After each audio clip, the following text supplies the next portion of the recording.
ये कॉन्सेप्ट है, आप उसको सीखिएगा। Which of following gives acid catalysed nucleophilic addition reaction? कौन है जो acid catalysed nucleophilic addition reaction देगा? आप लोग अंदाजा लगाइए। ये देगा विच इज हाइड्राजीन। अब मैं आपको इसका लॉजिक बताता हूं। Base catalysed nucleophilic addition reaction वो न्यूक्लियोफाइल देते हैं जो स्ट्रॉन्ग न्यूक्लियोफाइल हो, और acid catalysed nucleophilic addition reaction वो न्यूक्लियोफाइल देते हैं जो वीक न्यूक्लियोफाइल हो। अब ये स्ट्रॉन्ग और वीक में क्या फर्क है मैं बताता हूं आपको, but first of all you should be familiar कि iodide is a strong nucleophile, ethoxide is a strong nucleophile, cyanide is a strong nucleophile, sodium sulfite is a strong nucleophile। फिर कार्ब एनाइन, जैसे aldol के अंदर देखा था आपने, carb A9 is a strong nucleophile. जैसे iodoform में आपने आयोडाइड देखा हुआ है।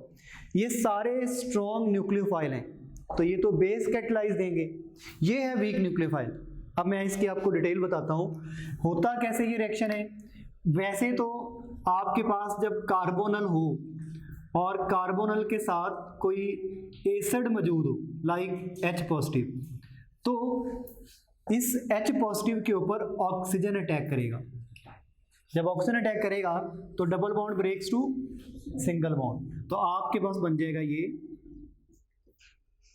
O नेगेटिव और यहां पे H आ गया। अब आपके पास कोई न्यूक्लियोफाइल पड़ा हुआ है, लाइक साइनाइड तो नहीं, कोई weak nucleophile like hydroxylamine, ammonia, phenyl hydrazine, कोई भी पड़ा हुआ है। तो ये जो न्यूक्लियोफाइल है ना, अब इसके अंदर ताकत है कि ये इसके अंदर पेनिट्रेट कर सके। एसिड कैटलाइज्ड के अंदर ये इलेक्ट्रोफिलिक करैक्टर इनहैंस हुआ है, इलेक्ट्रोफिलिक करैक्टर यहाँ पे इनहैंस हुआ है।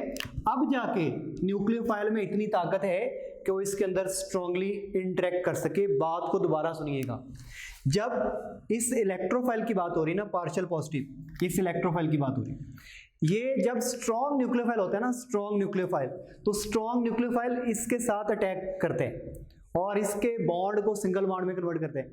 लेकिन जब वीक न्यूक्लियोफाइल होता है तो उसमें इतनी ताकत नहीं होती वीक न्यूक्लियोफाइल के अंदर इस इलेक्ट्रोफिलिक कार्बन के ऊपर, ये इलेक्ट्रोफाइल है, इस इलेक्ट्रोफिलिक कार्बन के ऊपर अटैक कर सके। वीक न्यूक्लियोफाइल में इतनी ताकत नहीं है। लेकिन जब वीक न्यूक्लियोफाइल वीक ही रहे लेकिन इलेक्ट्रोफिलिक करैक्टर इनहैंस हो जाए, तो अब एक वीक न्यूक्लियोफाइल भी इसके अंदर अटैक कर सकता है। तो acid catalysed nucleophilic addition reaction में वो न्यूक्लियोफाइल अटैक करते हैं जो क्या होते हैं, वीक। तो ये जो हाइड्राजीन है ये वीक है। इसी तरह जो अमोनिया होगा, अमोनिया ये भी एक वीक न्यूक्लियोफाइल है। जो हाइड्रोक्सिल अमीन होगा ये भी एक वीक न्यूक्लियोफाइल है। जो आपके पास फिनाइल, ये फिनाइल है, हाइड्राजीन, जब फिनाइल हाइड्राजीन होगा तो ये भी एक वीक न्यूक्लियोफाइल है। जब 2,4 डाई नाइट्रोफिनाइल हाइड्राजीन होगा तो वो भी एक वीक न्यूक्लियोफाइल है। मतलब ये सारे के सारे acid catalysed nucleophilic addition reaction देंगे। हम किसी एक की मिसाल ले लेते हैं। मिसाल के तौर पर आपके पास मौजूद है अमोनिया। अमोनिया को आप ऐसे लिखना चाहिए H with NH2। तो सबसे पहले ये इसके ऊपर अटैक करेगा। जब ये इसके ऊपर अटैक करेगा तो वही है OH। अब ये जो न्यूक्लियोफाइल है जो कि पहले बड़ा वीक था, थोड़ा बेहतर हो गया और इलेक्ट्रोफाइल का इलेक्ट्रोफिलिक करैक्टर बड़ा इनहैंस हो गया, तो ये इधर आ जाएगा। That is going to form amine with aldehyde adduct, एक additional product, but it is sponsored by acid catalyst, तो hence it is called as acid catalysed nucleophilic addition reaction. और ये जो सिंगल बॉन्ड होती है ना, इसमें फ्री रोटेशन होती है। सिंगल बॉन्ड में क्या होती है, फ्री रोटेशन। जब ये फ्री रोटेशन है तो आप इस बॉन्ड को इधर ले आइए और NH2 को आप ऐसे लिख लीजिए, NH2 को ऐसे लिख लीजिए।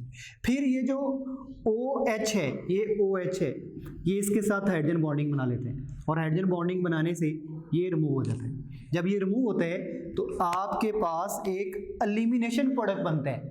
एक एलिमिनेशन प्रोडक्ट में आपके पास ये कार्बन के 2 bond and this is going to produce a double bond.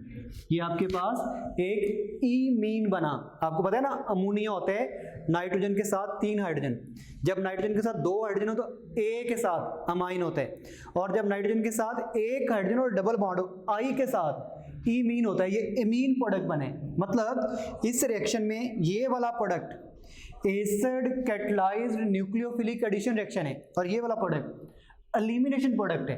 और आप लोगों को याद होगा कि इसी के अंदर जब 2,4 डाई नाइट्रोफिनाइल हाइड्राजीन होते हैं तो जो अडक्ट बनता है ना उसमें यही चीज बनती है, तो वो ऑरेंज या येलो प्रेसिपिटेट देता है and that is a confirmatory test for aldehydes as well as ketone. जब एल्डिहाइड और कीटोन को कंफर्म करना हो तो 2,4 डाई नाइट्रोफिनाइल हाइड्राजीन का रिएक्शन कराया जाता है। Is it clear to everybody?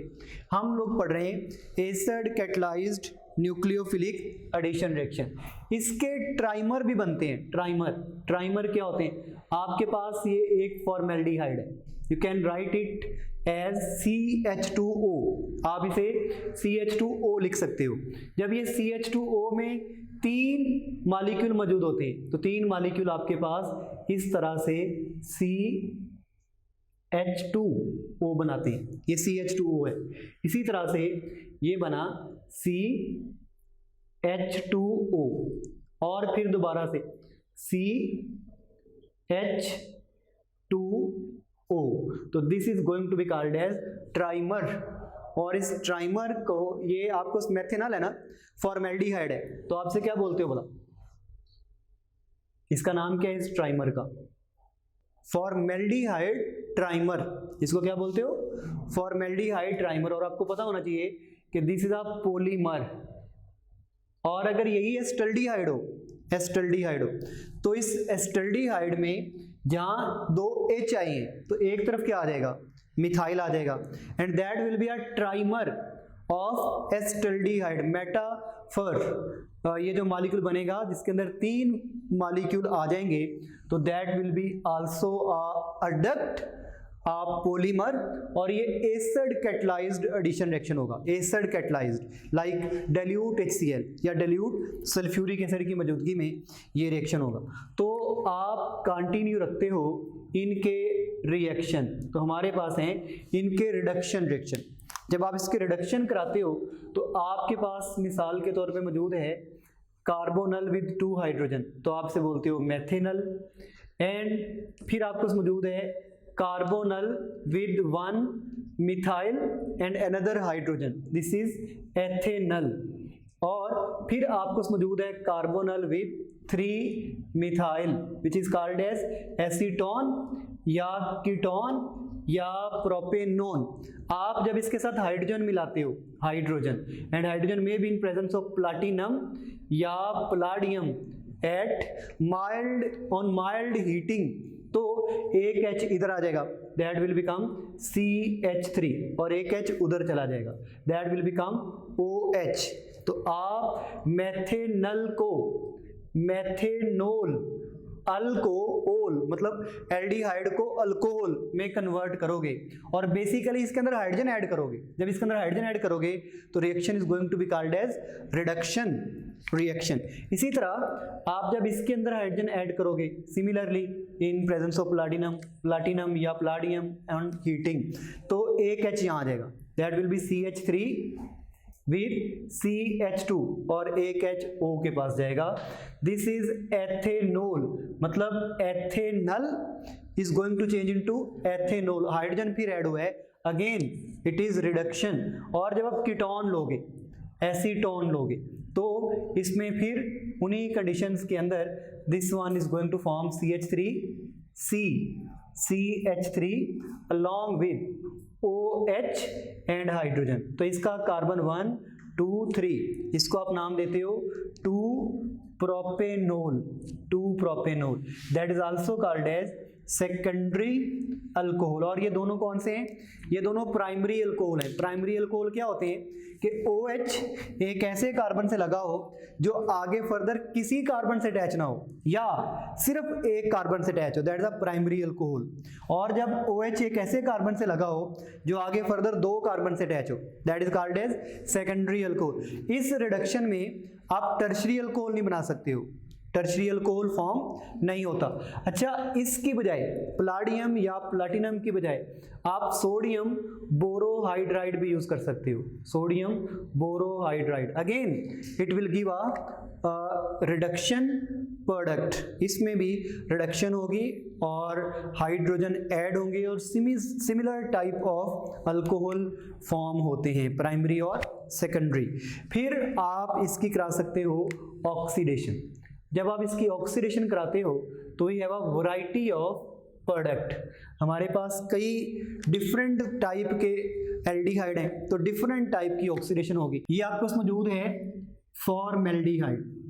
इसी तरह अगर आपके पास कार्बोनल की दोनों तरफ हाइड्रोजन होने की बजाय एक तरफ मिथाइल हो तो आपसे बोलते हो एस्टल्डिहाइड। तो इसकी ऑक्सीडेशन बड़ी आसान है, that is going to happen in presence of K2Cr2O7 potassium dichromate with help of sulfuric acid। you know oxygen इधर ऐड हो जाएगी, it is a very simple method.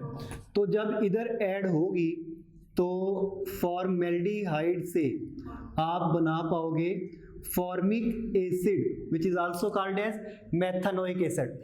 और जब आप इसकी ऑक्सीडेशन करोगे अंडर सेम सर्कमस्टांसेस O यहाँ आ जाएगा। जब वो यहाँ आता है तो आपके पास बनेगा ये CH3COOH which is called as acetic acid.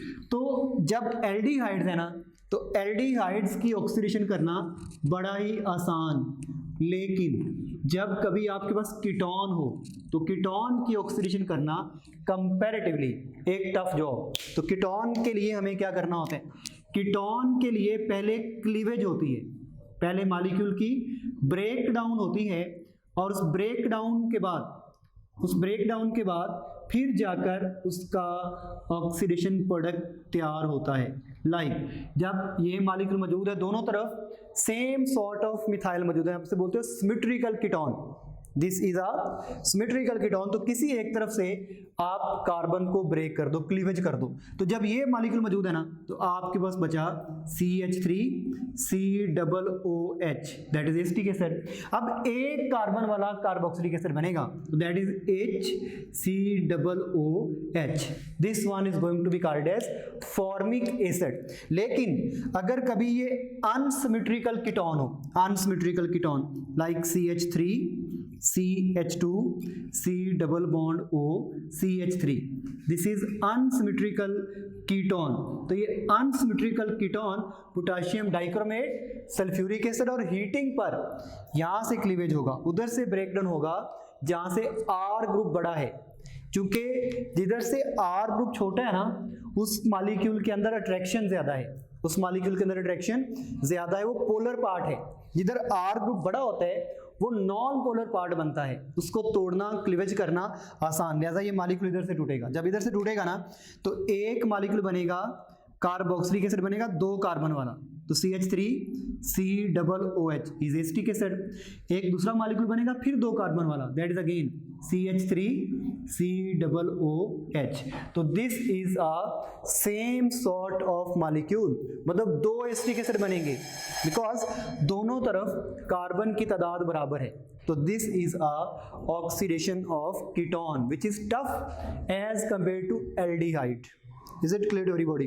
Reaction with alcohol, aldehyde और कीटोन अल्कोहल से भी रिएक्शन करते हैं। लाइक आपके पास मौजूद है एस्टल्डिहाइड, दिस इज CH3COOH। आप इसका जब अल्कोहल से रिएक्शन कराएंगे ना CH3CH2OH के साथ, अगेन वन मोर CH3CH2OH, तो सबसे पहले ये रिमूव हो जाती है, कंडेंसेशन हो जाती है। अब जब कंडेंसेशन हो जाती है ना तो एक बनेगा न्यूक्लियोफाइल ये क्या बनेगा, nucleophile. Ethoxide is a nucleophile. एक बनेगा electrophile, ethyl is a electrophile. तो सबसे पहले अटैक ये करेगा, जब ये अटैक करेगा ना तो बताइए जरा, ये base catalysed nucleophilic addition reaction होगा या acid catalysed nucleophilic addition reaction होगा? It will be a base catalysed होगा जब ये अटैक करेगा। तो जब ये अटैक कर रहे हैं तो आपको मॉलिक्यूल ऐसे बन रहे हैं, it is CH3, this one is H, तो O डबल बॉन्ड से सिंगल में कन्वर्ट हो जाएगा because this ethoxide is going to attack on electrophilic carbon, तो डबल बॉन्ड सिंगल बॉन्ड में कन्वर्ट हो जाएगा। अब ये इथाइल के साथ बॉन्ड बना लेगा, तो this is going to be called as acetal. इसका नाम क्या है, एसीटल।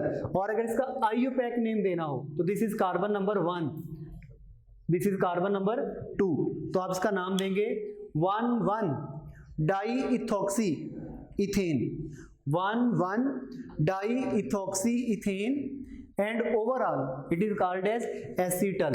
और ये रिएक्शन मुकम्मल तौर पर ड्राई HCl की मौजूदगी में होते हैं। ड्राई HCl का मतलब कि इसको हमने मॉइस्चर नहीं देना होता, इसको वाटर नहीं देना होता, क्योंकि इसमें जो प्रोडक्ट बना है ना, जो वाटर बना है, आप खुद इमेजिन करिए कि जब ये मॉलिक्यूल मौजूद है तो इसके साथ जो वाटर होगा ना, उसका सिर्फ एक मॉलिक्यूल होगा। दैट मीन मिस्ट फॉग होगी वाटर की, तो वो तो इसको रिवर्सिबल नहीं होने देगी। लेकिन अगर कभी ये एक्वस हुआ, HCl एक्वस हुआ, तो एक्वस का मतलब है कि इसको lot of water will be available. जब lot of water will be available तो ये रिएक्शन फॉरन rather than going into product side ये वापस आ जाते हैं। तो कभी भी आप अच्छा प्रोडक्ट नहीं बना सकते। अच्छा प्रोडक्ट बनाने के लिए आपको इसके अंदर वाटर नहीं डालना होता, मतलब we have to keep it quite dry without moisture, इसलिए लिखा हुआ है कि ड्राई HCl ऐड करेंगे। तो ये आपके पास है एसीटल फॉर्मेशन।